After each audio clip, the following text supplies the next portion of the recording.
Every day I arrived early, around 6:45 a.m., just to enjoy the rustling sound of leaves brushing against the wind as I walked toward the old red brick building that had stood for nearly 50 years.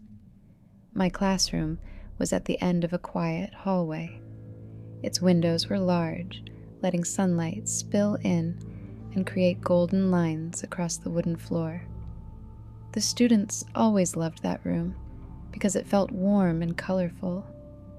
The walls were covered with drawings, a small world map, and a clean whiteboard. Among my 23 students, there was a boy named Ethan Palmer. He had light brown hair that was always a little messy, calm green eyes, and a shy nature that often kept him sitting alone. Even though he was quiet, Ethan always arrived on time, always brought a small notebook, and always gave me a tiny smile whenever I greeted him. The first few weeks of the school year felt peaceful. The kids laughed, the schoolyard buzzed with ball games, and our class was filled with fresh energy. Nothing felt strange. Nothing felt suspicious. No one warned me that something unexplainable was about to change everything. An event that started beneath a small desk in the corner of the classroom. That day, right after lunch break, the children returned with cheerful faces and snacks still in their hands. I was sorting books on my desk when something caught my eye in the third row, Ethan's usual seat. He wasn't acting like himself. The child was crouched under his desk, his back facing the entire class. At first, I thought he was searching for a dropped pencil, so I walked toward him slowly, with a box of crayons I planned to hand out. But before I could call his name, I heard a faint sound. A sound that made me stop in my tracks. Ethan was speaking, not mumbling, not humming, speaking as if he were holding a conversation. "No, I can't right now," he whispered softly. Then silence, as though he were listening to someone. I held my breath. There was no one under that desk. No shadow, no object, nothing he could possibly be talking to. But then Ethan continued, this time even softer, as if afraid of being overheard. I said, "Not now. Miss Turner will see." A slow wave of chills ran across my body, from my fingertips to the back of my neck. The other kids were busy with their folding paper, unaware of anything unusual. I finally walked closer and crouched a bit. "Ethan, who are you talking to?" He jolted and looked up at me from beneath the desk, his face pale. Not scared of me, but scared of something next to him, in the empty space I couldn't see. But what made my heart pound the hardest was his answer. In a tiny, fragile voice, almost a broken whisper, he said, "Miss Turner." She said, "She wants to sit in my seat." Ethan turned his head sideways toward the empty darkness under the desk, as if someone invisible were standing there. And for the first time in my teaching career, I felt something in that classroom that didn't belong. Something watching us. From that day forward, the classroom never felt the same. I tried to carry on as usual, teaching math, assigning reading exercises, checking homework, but a strange feeling clung to the room, like a pair of unseen eyes observing from the dark corners. What worried me most was Ethan's change. The boy who used to be shy but steady was now anxious. Sometimes he turned his head suddenly, as though hearing his name called, when no one spoke. Sometimes he covered his ears, as if trying to block out a voice only he could hear. And most often, he glanced down beneath his desk, like something was waiting there, something he tried to avoid, but could never truly escape. I knew my job wasn't just to teach, it was to protect. So I set a simple goal that turned out to be far more complicated than I imagined. I had to figure out what, or who, was with Ethan. And if it was something frightening him, I had to stop it. It seemed simple until the signs became impossible to ignore. One afternoon when the class was nearly empty, I asked Ethan to stay behind. I wanted to ask what he actually saw beneath the desk, but before I could speak, a chair in the back row slid a few inches with a slow, scraping sound. Ethan froze. So did I. "Was that the wind, miss?" he asked, trembling. There was no wind. Every window was shut tight. I took his hand. "It's okay, sweetheart. It was probably just..." The chair moved again, this time farther. Without thinking, Ethan whispered, "She's looking for a seat." My stomach tightened. Who was she? And why was she searching for a seat in a children's classroom? I looked at Ethan's pale face. Deep down I knew this was no child's imagination. A few days later, while grading papers alone, I heard a whisper behind me, very soft, like the voice of a child trying to call someone gently. "Miss Turner." I turned quickly. No one was there, just the row of teacher lockers standing quietly. But what made my skin crawl was that the voice didn't sound like it was calling my name casually. It sounded like it wanted my attention. As I walked down the hallway after school, the lights flickered for a moment, splitting my shadow across the floor, and in that brief instant, I could have sworn I saw a smaller shadow standing right beside mine. It all peaked on Thursday. While the kids were drawing, Ethan suddenly closed his notebook and it felt like a message. And it wasn't meant for me. It was meant for Ethan. I looked around the classroom. The kids were busy coloring, none of them paying attention to us. Yet somehow I felt the unseen presence waiting for my reaction. At that moment, I knew whatever was disturbing Ethan had to be stopped. Even if I was scared, even if I had no idea what to do, I had to protect him. Even if everything I tried might fail, I had no choice but to try. The next morning, I came far earlier than usual. The sky was still dark, the school walls silent, and only the hum of the hallway AC broke through the stillness. My goal was simple, yet terrifying. Face whatever was inside that classroom. I needed to know if something was truly there, or if my fears were spiraling. But in my heart, I knew I wasn't just facing fear. I was facing something targeting a child.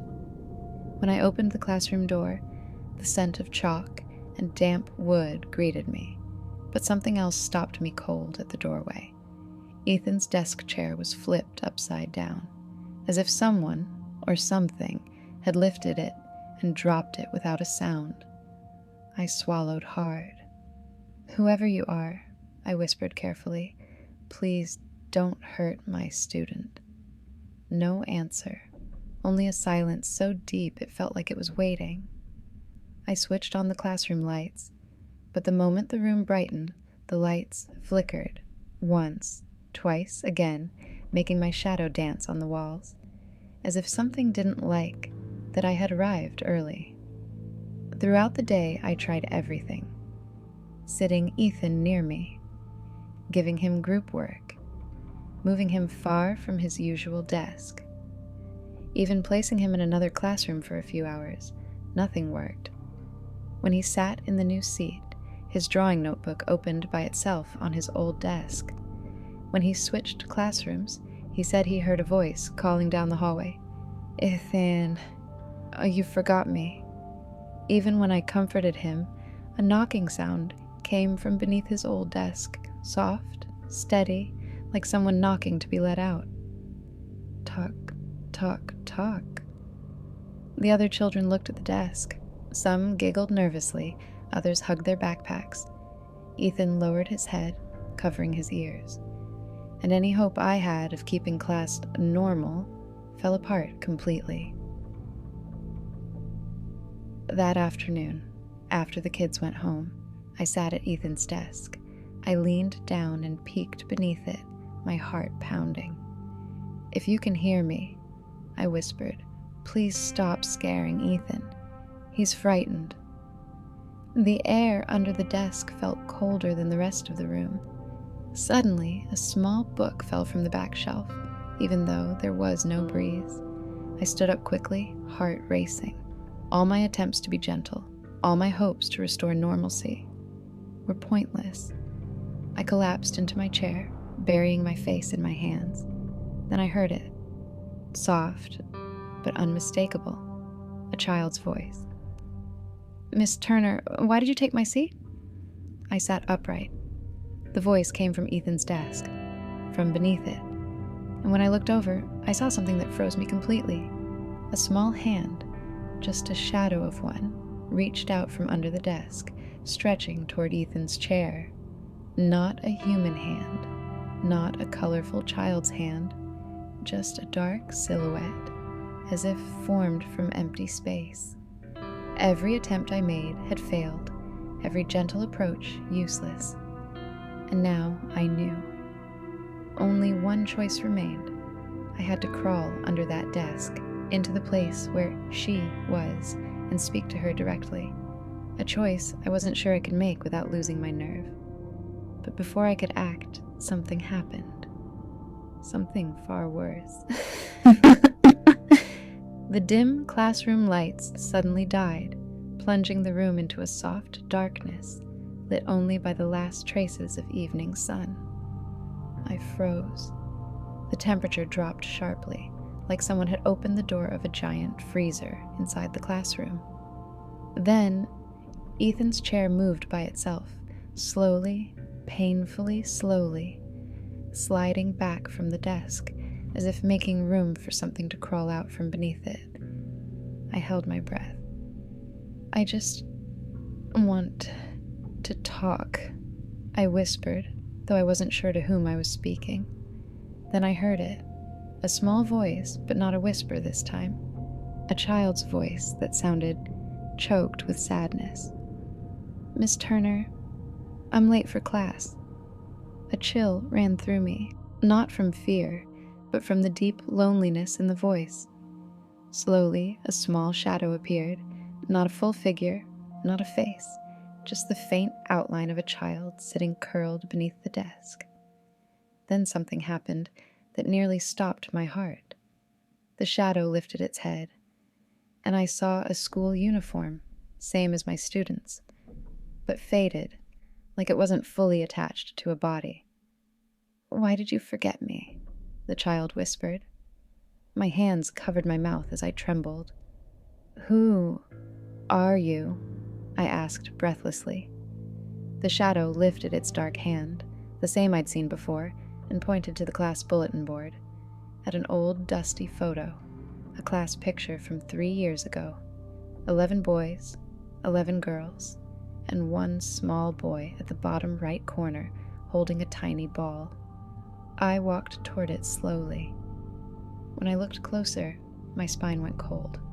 Below the photo was a caption, "In loving memory, Mason Lee." A student who once sat in that classroom.